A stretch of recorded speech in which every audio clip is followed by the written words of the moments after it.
Hey God, let me ask you a question. Do you believe in free will? Yeah, do you believe in free will?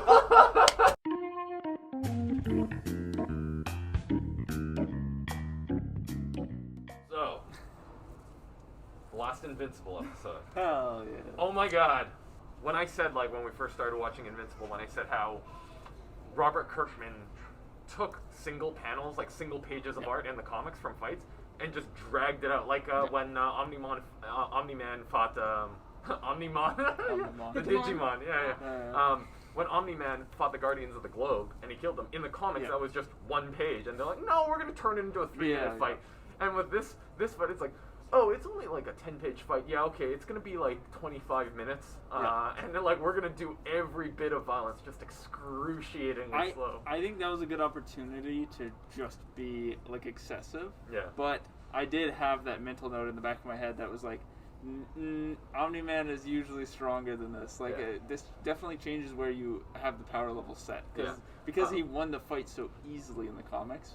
But, you know, I'm okay with it. I'm still okay with and I mean, even in the cartoon when he was fighting, he didn't really do any damage. He didn't even make Nolan bleed, you know? I think the whole series has done a really good job of not only adapting, but kind of, like, enhancing the original comic series. I think that's the amazing thing when the creator of the comic is now the executive producer of the show, is that they can do all the things they might have missed out on or had to like trim away when they originally did the comic in their series. And I think it's great. Same with Greg Rucka and the Old Guard movies. He was an executive producer on that one, and you can really tell that more of his themes come through rather than say if, you know, a Hollywood producer just got a hold of the Old Guard, you know. At the very beginning, I was only just slightly off put by the fact that they were going to run with the very original storyline of like the teacher like kidnapping the students. And then I didn't care. Like immediately I was like, you know what? That was never a crucial story anyways. That was basically a filler story to just give Invincible something to do for a little bit, so you could just get some investment in them and not rush the other storyline. I also feel like it would be really controversial, even for Invincible or the Boys Now, to do a teacher that kidnaps students to turn them into suicide bombers. Probably. Even that aside, I think it probably would serve as kind of unnecessary fluff. As impressive as it is that Amazon's letting Seth Rogen and Skybound get away with such like violence and gore, obviously there are some things they wouldn't do. I also really like that in the fight, in that last fight with Omni-Man, a lot of the panels, a lot of the framing from the cartoon matched the comics really well, like especially when he's like punching him into the mountain and stuff like that. But with certain filler stuff, like in the episode, there's a part where Omni-Man's like punching Mark, and then he has that flashback of when he's playing baseball, and that wasn't in the comic. But I actually think that really added an emotional impact, especially when he's like, you know, holding him up, and then immediately cuts to. I thought that was really good. Really, really powerful emotional impact there. I'm glad they already got renewed for a second and third season. I was holding my breath. Now that there is, that means that I'm at least going to get a Conquest storyline and hopefully a bit of the Viltrumite War storyline. One of the poignant points of the baseball scene for me was like, it kind of doubled down on the whole Mark's mom. She's the one who taught him how to be socially acceptable as a human. Some would even say she taught him how to love. You know, I also really like Cecil. Like everything he was doing, like he was just prepared. You know, he's kind of scummy. Like I wouldn't call him a good guy, but I wouldn't call him a bad guy. He really is just like in that moral gray area. Like he has good intentions, but he is also just a rotten bastard. Like he is both. He's like an evil person for the forces of good. He does evil for good. And I'm glad they took no time at all to show that, because it's a very important part of his character. I actually like the Damon. We're talking about the undead kid, right? No, the Hellboy. Yes. Actually, you know what? I don't know how I feel, because in the comics, he's literally a throwaway character. He's useless. He figures it out after everyone else has figured it out. I think I like this. I think I like what they did with the show. I think it's better. In fact, I really enjoy all these newer and kind of more refined depictions because I get the feeling that Invincible becomes successful enough, and I've already got greenlit for 2 more seasons. Yeah. If it gets successful enough, we're gonna start seeing Guardians of the Globe spin-off. You're gonna see the Wolf Pack or the Maybe. Wolf Corps spin-off, which is just a squad of werewolves. Yeah. We're gonna maybe see Tech Jacket. Yeah. I'm actually waiting. I thought they might tease Tech Jacket in that last episode, little teaser. Well, he's thing. been to space now twice, so it would be reasonable that he could interact with him in some way. Yeah, I do like that kind of little, almost pseudo teaser trailer bit that they worked into that last episode. Yeah, that was. I think so that's good. really smart. I think that's something really only cartoons can do. Yeah, that it can set. And you it up just that got way. me super hyped for the next season. I can't wait. Yeah. Yeah. Oh, what's his name? The mob boss, the guy that covers himself in rock. Yeah, for sure. I really loved his. Do you know who voice acts him? No. It's Mahershala Ali. Oh. Yeah. Oh. It's okay, Mahershala Ali. Yeah. Okay. so If you had said Cottonmouth, I would have known who you were talking about. Yeah. That's mainly where I know him. Oh, I forgot. Yeah. See, I forgot he was kind of. But yeah, I think he's really good. I think it's a well-made character where, unlike Cecil, he's a good guy that does bad things. Yeah. Who works for the forces of evil. Yeah. And so, it's weird because like you know he's doing a lot of bad stuff and he's going to be doing a lot of bad stuff, but you're like he's also actually a good person at heart. He kind of just got forced into this. I don't think he had like the family angle in the comics. He did not. Yeah, he did not. So that's new, and so it in that helps one, a lot. It changes the whole character because in that one I was just like, this guy's pretty smart. Yeah. This evil guy's gonna go places. He just played the heroes against each other and became like the mafioso king. Yeah. Good on him. That's smart. Yeah. That being said, obviously with Mahershala Ali voicing him, I'm sure they want to go much deeper into his character. And one of the things we got to consider too is that if Invincible really takes off, really gets popular, they're not going to want it to end. Yeah. And I think it wouldn't be surprising if we saw a lot of filler material on these characters that are well acted, well written, you know. Yeah, I mean, there's so much space to do that too because like Invincible. I mean, I guess this is spoilers for the comics. Yeah. It literally ends with like several hundred, if not thousands, of years in the future. Yeah. Right. Like, so there's all that space in between that you could have done. I also love too that scale. Yeah. Which is like harkens back to what Omni-Man said, where we're Viltrumites. Stop seeing things from a human point of view. We're gonna live well past the point this planet just crumbles into dust. We're basically immortal. Like, you got to look at things from the big picture. And I think Robert Kirkman does an excellent job as the comic series moves on, and I'm sure as the TV series moves on, it's kind of going to bring the scale back up. Even in that last bit, Invincible said, he's like, this all felt so big until I realized I was just a smaller part of a bigger picture. Yeah. And now it seems fine. Yeah. Really, really enjoyed it. I also love Battle Beast. I know I only got him for one episode, but Battle Beast is my favorite. I was so hyped on him. So cool. Oh, when he like swings the axe and he hits Invincible and the blood splatters, it's just like bathing in it. You don't understand. This character is so simple and driven by literally only one thing. Yeah. But it's so cool. It's like he's not good. He's not evil. They just show up. They're like, we need you to fight a really strong guy. Yeah. Good. As someone that has also read the comics, what is the character you're most excited to see in the later seasons that show up later in the comics? I mean, we've already seen him. I love Alan's character development a lot. Oh, and Seth Rogen's just the perfect Alan. Oh my god. Even before having heard it, you telling me that it was going to be him, I immediately was like, yeah, that's correct. Yeah, that's correct. You look at a picture of him, that sounds like Seth Rogen. Yeah, especially if you read it and everything he says. Because he's such a like cool bro dude. Yeah. Like it's perfect. Yeah. The little brother, I'm also Oliver. Oliver's pretty exciting because I feel like he actually had a little bit of untapped potential from a writing perspective in the comics. I feel like he could be fleshed out a lot more, and I think they're going to if they decide to bring him in. And I don't know why they wouldn't.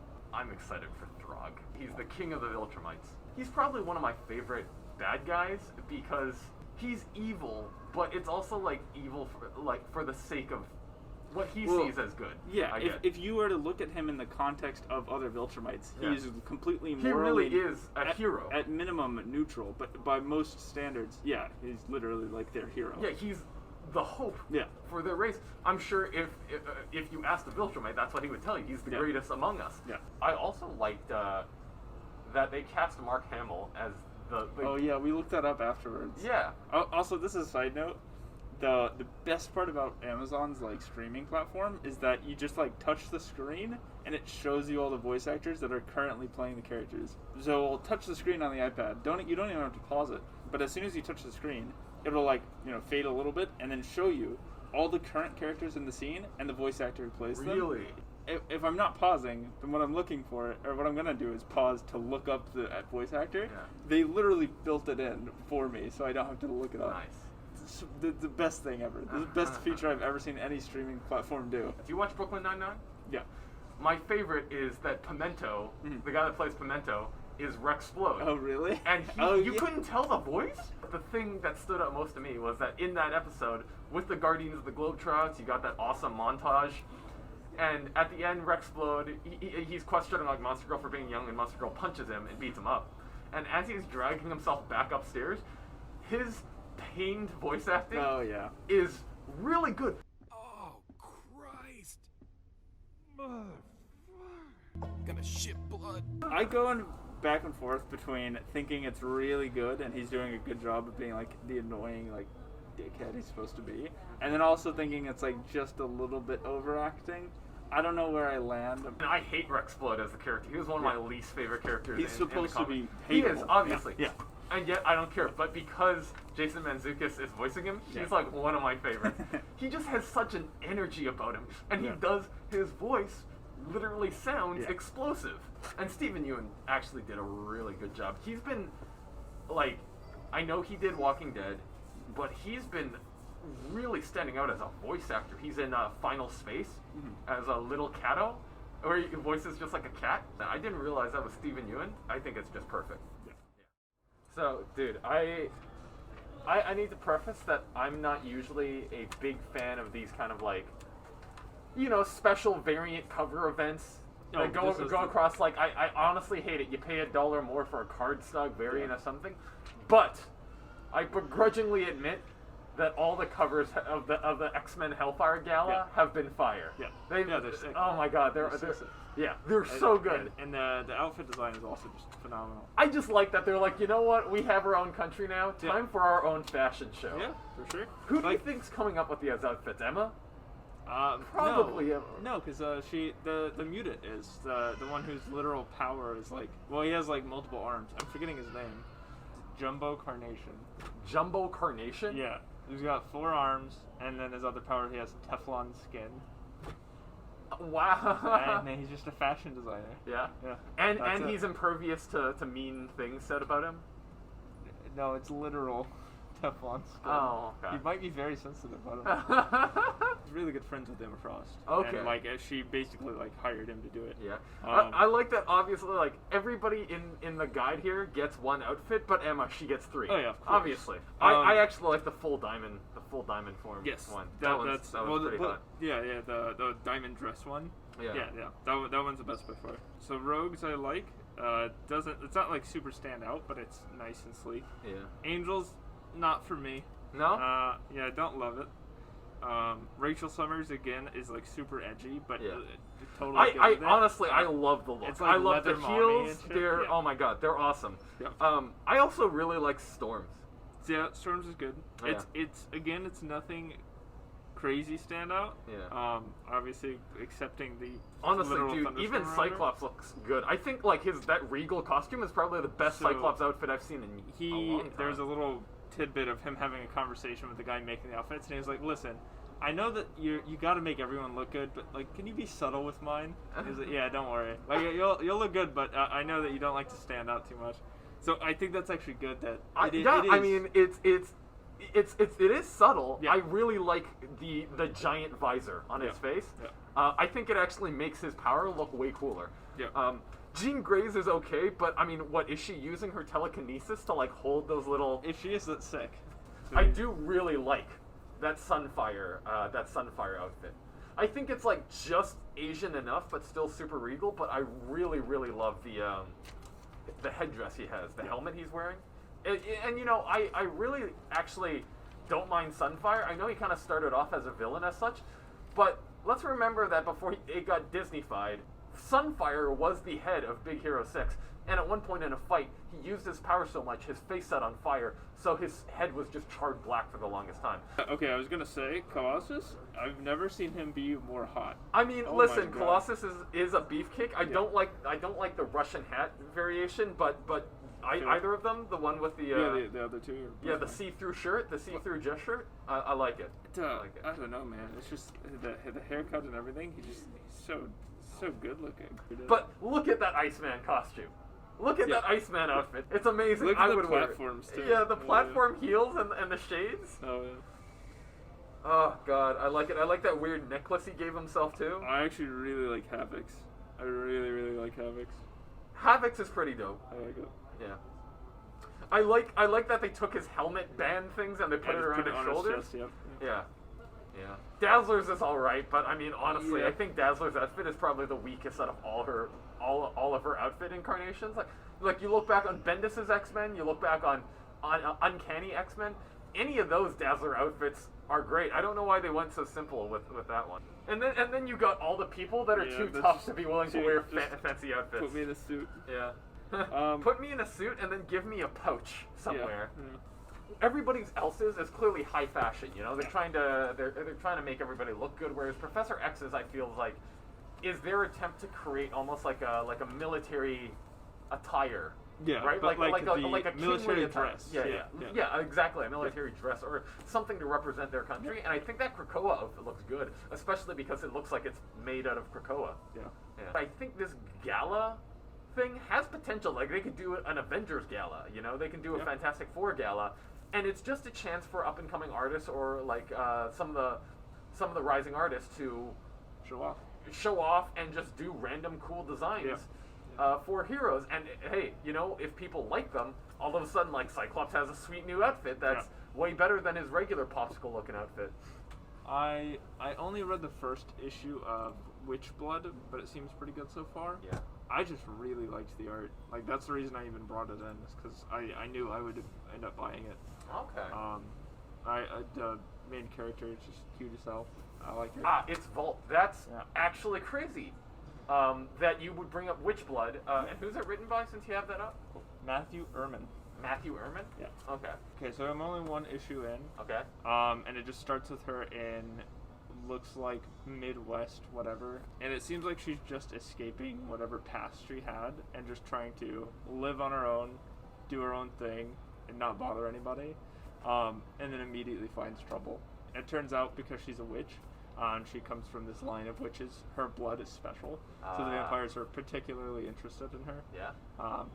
But it's the art that won you over. Yeah, and also the way she like casts her spells. She has these little vials with like cute little things on them that just say what they are. And I don't know. It's just like it takes the like brewing potions version of witch, but then puts it on like a modern girl, I guess, and then. I don't know. Yeah, I dig that. That's actually very reminiscent to the Image series 7 to Eternity. Mm-hmm. Have you checked that one out? No. So in 7 to Eternity, it follows this small farmer's family. Like the biggest city in the realm has been taken over by a guy called the Mud King, and this was he belongs to a group of people that have pseudo magical powers tied to certain gods, and the Mud Kings is that. If you give him willing permission and open yourself up to him, he will give you a feeling of security, of safety, and of happiness and joy. But in exchange, he is omnipotent through you. He can hear and see everything you see. And that's how he kind of rules this empire. And basically people en masse have given themselves up to the Mud King to live under him for this feeling of security and stability. It's a pretty good analogy. And so the Mud King also betrayed all the other magic users and kind of spread them out. There are a small group of rebels now. Some of them, like the main characters, have just settled, laid down their arms, and just started a farm in the middle of nowhere. And without spoiling too much, the son of one of these like magic users, he gets caught up in this whole event to overthrow the Mud King. Very good series. The art, I think. Oh God, I hope I'm right. I think it's Jerome Opeña. But the art is absolutely phenomenal. The depiction of magic, just like Witchblood, is really, really good. So the main character, I forgot his name. I think it was Owen or something.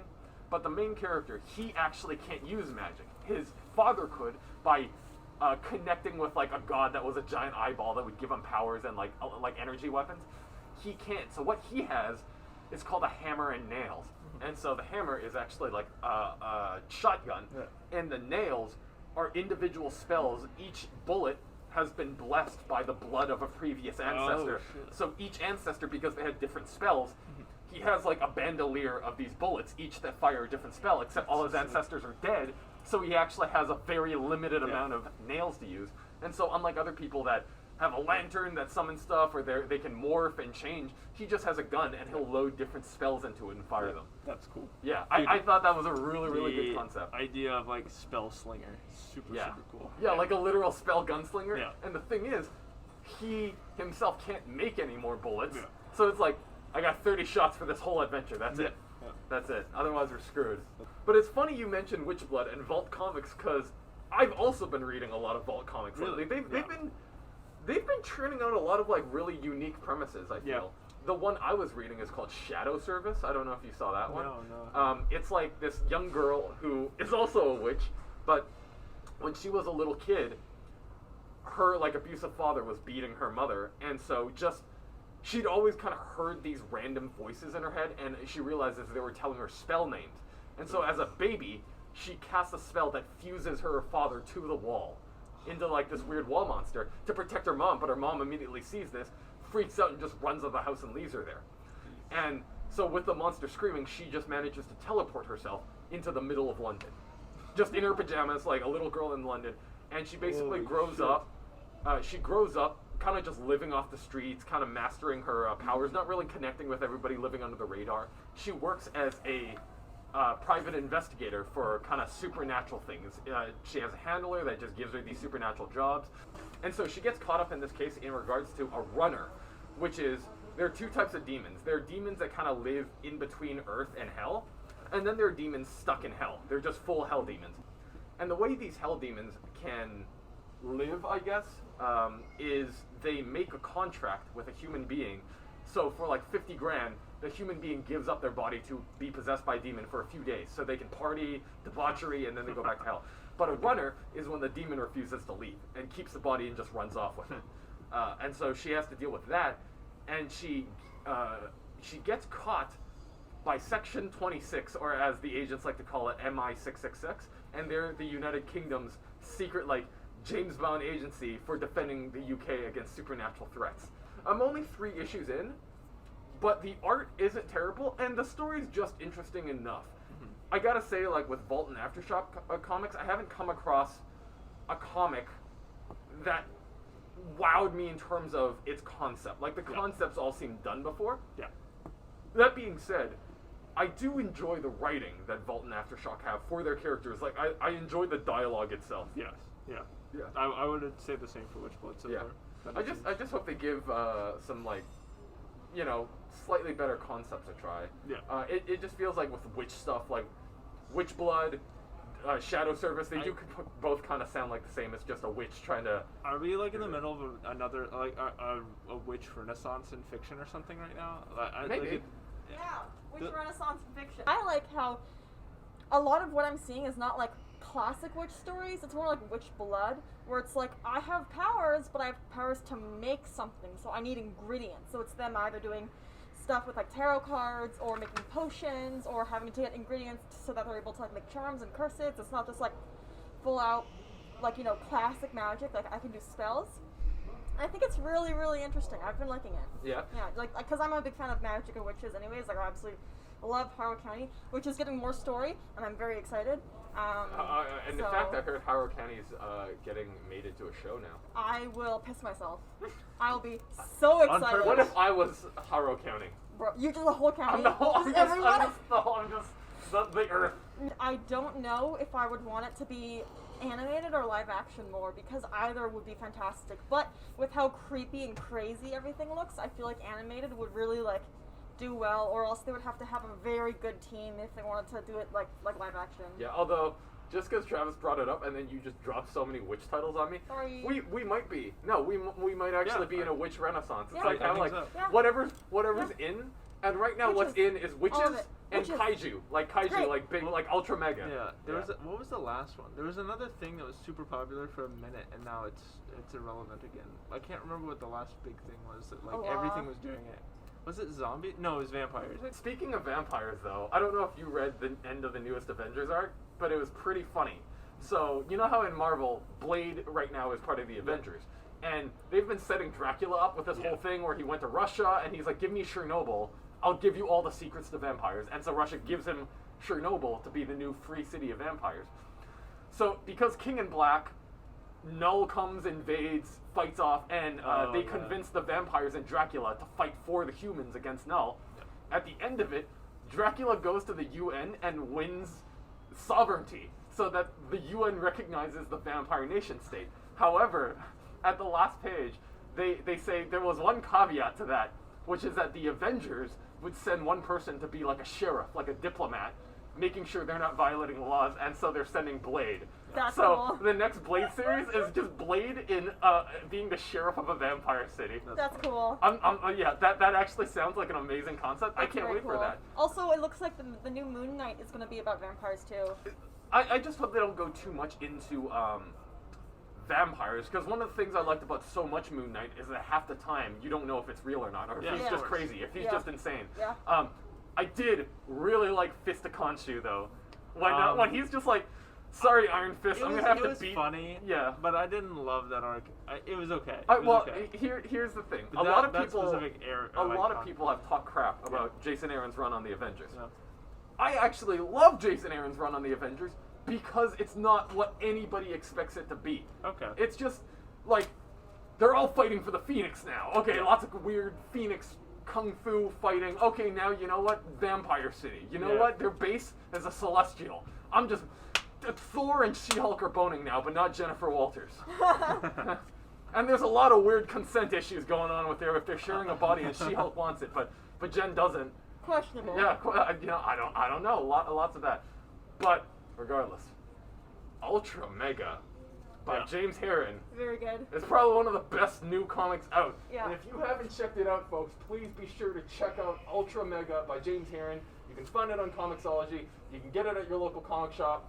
Do it. I showed it to Dan. It was the first new comic when he started working here. Yeah. It was the first comic that came in, and I showed it to him, and I was like, "Here, there's a new comic out," and he has become obsessed with it. He's like, order me everything. It's great. I love it. So I love the art. Well, it's funny because James Herron, before he did this, his big claim to fame was the Image series Rumble. You know, the one where like he plays a barbarian from thousands of years ago, but now he's in the future and he's stuck in like a scarecrow. Like they put his soul in a scarecrow. I didn't read it, but it sounds kind of familiar. He didn't write it. He only did the art for it. And even though the story was good, the art was what I was like, oh, whoa. Like, the action, his movements are really, really good. But now that he's written it, it feels like James Herron is almost like another Daniel Warren Johnson, you know? Just a triple threat where he's writing it, he's drawing it. I'm pretty sure he colored it, too. And I just love the take on Ultraman. Like, you can see the weird East meets West Ultraman, where they have the weird fin and they have the big bulbous eyes, but they're Americans and they talk and sound American and they have like the big moving mouths instead of the weird, scary silver looking heads with the light bulb eyes. But man, in that first issue, it was just twist after twist after twist. And I don't even want to spoil it for the audience, but like, you know, you have to read it. It's fantastic. When you read the first 20 pages, you're like, okay, this is fun. I'm grooving with this. Like, oh, it's about Jason. He's kind of like a middle-aged father trying to start with like a newborn baby, single mom. She's tired, but he has to fight against monsters. You know, I'm like, okay, I get it. It's your run of the mill. And then like halfway through the book, I was like, oh, when a character dies, you feel that death. I thought they did scale. Because, you know, with kaiju, scale is everything. And I love that in the opening pages, they kind of set up the scale for you. They set up the status quo, just so they can break the status quo, like, Bigger. 5 pages later. Bigger. It's like, nope, there you go. While I thought, you know, the Ultra Megas, the 3 characters, the 3 superhero characters, they were well written. My personal favorite was the mom. I was heartbroken the whole time where this mom is just trying to take care of this baby. It's not like she got a lot of screen time. Like, she did a decent amount, but, like, it's not like she was the main character. It's not like they did a ton of character building. Just enough. And That's all I'll tell you. I felt the most I felt her worry for her husband. I felt her worry for her kid when she's in the taxi. And the taxi driver's like, I don't get it. What's wrong? All those people, there's no blood. They're just lying there. And they're like, yeah, they're knocked out from the shockwaves of the fight. This is what happens when gods fight. It's some of the best exposition I've seen that tricks you into thinking it's not exposition. This is the 1 out of 10 comic. In 9 other comics, they would just start in issue 2, and they just have an old guy tell you about the things that happened in issue 1. When a good friend of mine told me there would be a chosen one.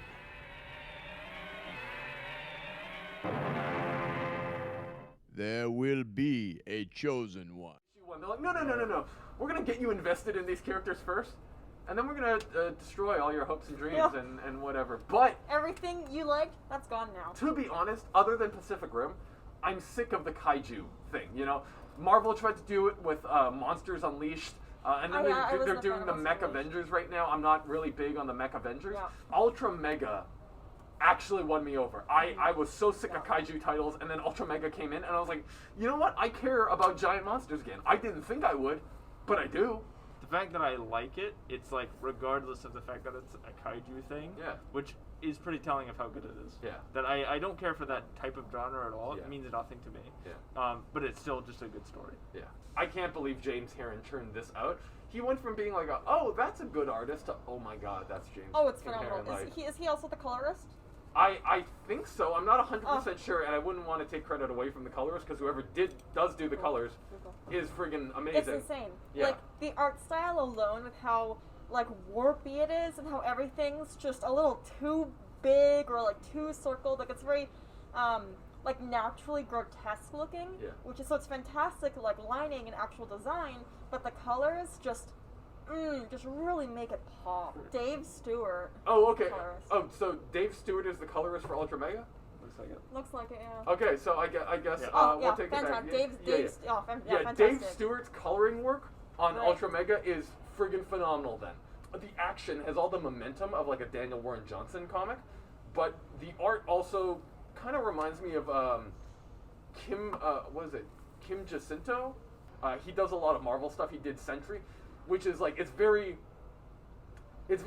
like cartoony, and yet it's very grizzled and gritty. Mm-hmm. You know, I don't know how to explain. You know, you get comics like Lazarus, which is just gritty because it's very photorealistic art, and then you get James Herron and Jacinto, where it's super cartoony, but there's just there's a certain. It's very violent. It's and it like it really comes across kind of like how we talked before about like Luther Strode, right? Yeah. Like it's so violent, but it's so cartoony. It's done very well. Yeah. I find the same thing with Ultra Mega, and I love how like just like when it comes to the gore aspect of it, it's cartoony, but it's still so disgusting. It's great. That's it's a so great good. point. You're right. Like the violence Yeah. is way over the top, like the blood ocean. Mm-hmm. I mean, come on.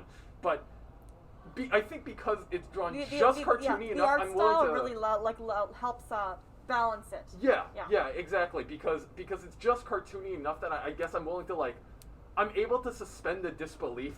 Where it's like, oh, okay, it's a cartoon and all this blood is happening. Whereas, I wouldn't buy that if that happened in Lazarus, right? So what was it called? Mammo. Mammo? Mammo. Who's it written by? It is written and illustrated by Sass Millage. Sass Millage? Sass Millage. Okay. Yeah, it is essentially about this grandmother who was named Mammo. She was the bridge between the Fey world and, our normal world, and she's Okay. passed away now. So I don't know if it's her granddaughter, but one of the girls who's the next in line after a long line of hedge witches, it's now her duty to be the bridge between the Fey world and the normal world, because without someone there, stuff starts happening, the waters become unfishable, the crops sour. Okay, like Seven Plagues Yeah, kind of stuff. exactly. And so it's her. It's these two girls, Orla and Jo, are now being pulled into this world to kind of balance everything again. Yeah. And not only does it look very beautiful, but it also just seems very good. Yeah. I really like the character designs. I think are very fun. Yeah. It just seems very good. Here, let me- It's just one of the few witch comics that has come out or is coming out in recent times. Okay. Yeah. Also, the second issue of Berserker's out, Yeah. and it's so good. Is it? It is so good, guys. I Dude, if you like the Old Guard, you have to read Berserker issue 2. Really? It does the Old Guard so good. see. Don't get So me wrong. good. I liked the first issue No. of Berserker. I'm not talking about the first one. Yeah. The first one's whatever. Yeah. One's whatever. The second issue, because he has perfect memory, he remembers his birth. Right. So the second issue is all about his early life, and it is very good in my opinion. I really liked it. Yeah. Yeah, because since he is immortal, it is just him and his tribe-like members attempting to teach him how to channel his, the necessary desire to fight, because he can't not fight. If he doesn't fight, he will randomly just rip someone's throat out and start eating them. Like, he goes nuts. Okay, so kind of like a Hulk thing, Yeah, like a so- literal berserker. Okay. Yeah, so they describe it with hunger, how when a normal person feels hunger and they will consume to, satiate that feeling, that's how that's how he is when it comes to fighting. So he has this feeling inside of him, and the only way to get rid of it is by fighting, or else he just goes deranged. And the second issue also shows like how he was born, why he was born.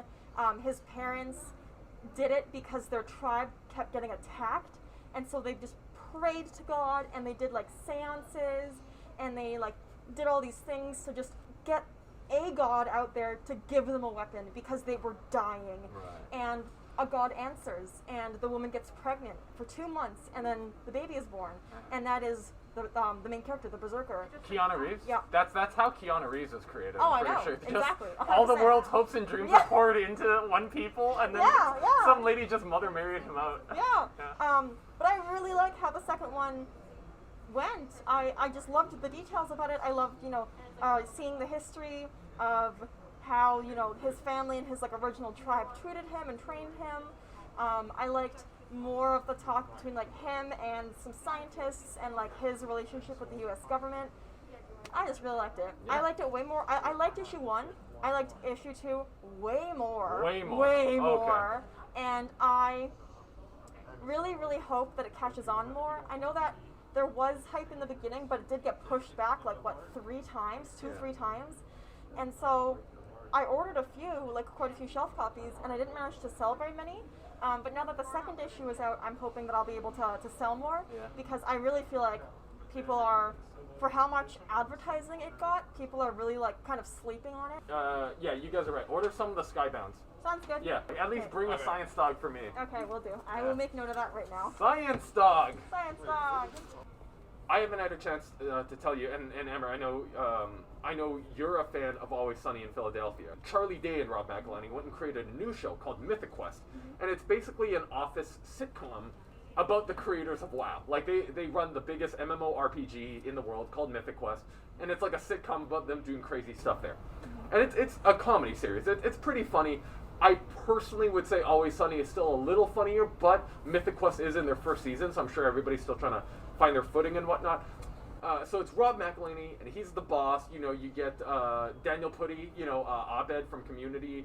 You get Cricket. I forgot his name. I feel bad. Cricket from Always Sunny. He's also in it.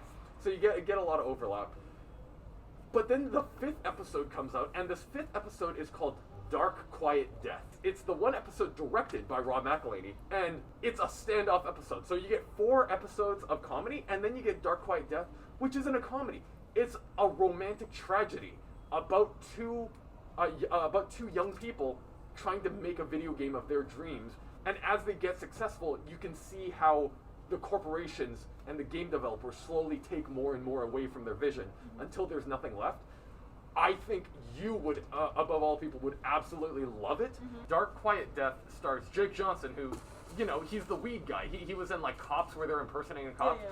He kind of just smokes weed and does funny jokes. And so when I saw him, I was like, okay, maybe they're introducing other side comedy characters. No, he was charming, but it wasn't a comedy. It was. You know my feelings on romantic movies. This was one done right, because it wasn't about their love. It was about their love of video games that brought them together. Yeah, it actually had a plot. Yeah, but it also stars Kristen Milioti. I recognized her from USS Callister, that Black Mirror episode. That's one of my favorites. Yeah. And then she was in that recent movie Palm Springs with Andy Samberg. Yeah. This 40-minute episode has probably been the single best piece of television Apple TV has produced. Really? Because it's an Apple series. Yeah. It's High praise coming from you. And it's not just because it's about video games. It's how well it's acted. It's about the music. It's about the masterful cinematography, the phenomenal direction. And that's the craziest thing, is Rob McElhenney directed this. Hasn't directed anything else, doesn't direct his other episodes. He just saw this script his sister made, went, this is brilliant. You know what, scrap episode 5, I'm just going to make this instead. My girlfriend and I were watching it, and at first we didn't, well, we thought we had clicked on the wrong show, but then the credits started, and then as we were watching it, by the end, we were just crying all over our sushi. Yeah. We didn't know, but it's amazing. You gotta check it out, even if it's just that one episode. Yeah, definitely. Yeah. I watched Penn and Teller in Vegas. I had never heard Teller talk until after the show, and then he sounded like a regular white guy. I don't know what I expected. Yeah, in my head, I just always imagined that he had a very distinctive voice, and then when he talked to me, he was just like, "Hey, you want a photo?" I'm like, "Yeah, okay, well, let's see. 1, 2, 3. All right, here you go." That was the magic trick the whole time. Yeah. I just assumed, like, I'd be like, "Oh, Mr. Penn, Mr. Teller, I'm big fans," and Penn would be like, "Yeah, you're welcome," until he'd be like, "Yeah, thanks for watching."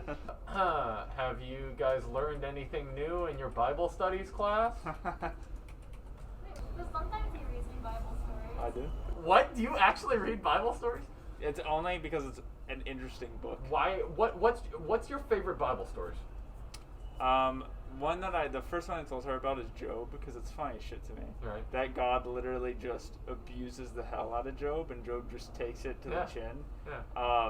I can't remember. I think this is a. I like the city one, like the Pillar of Salt one. I like Sodom and Gomorrah is interesting. Sodom and Gomorrah is good. I like Tower of Babel. Yeah. Just because it shows like God was a dick and is the source of racism. Yeah. It's like everybody spoke a united language. It's like people unite. No, none of that. You're gonna speak Swahili and now you're Japanese. I think it's Abraham when they're talking about Sodom and Gomorrah, and God's like, okay, this city is corrupt.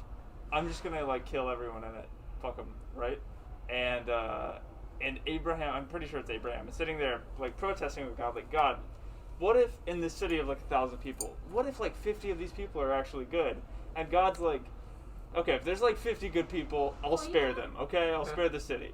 And then Abraham's like, what if it's like 45? And God's like, okay, fine, if it's 45, then I'll spare them all, fine. Okay, no, I'm not trying to bug you, but what if it's only like 30?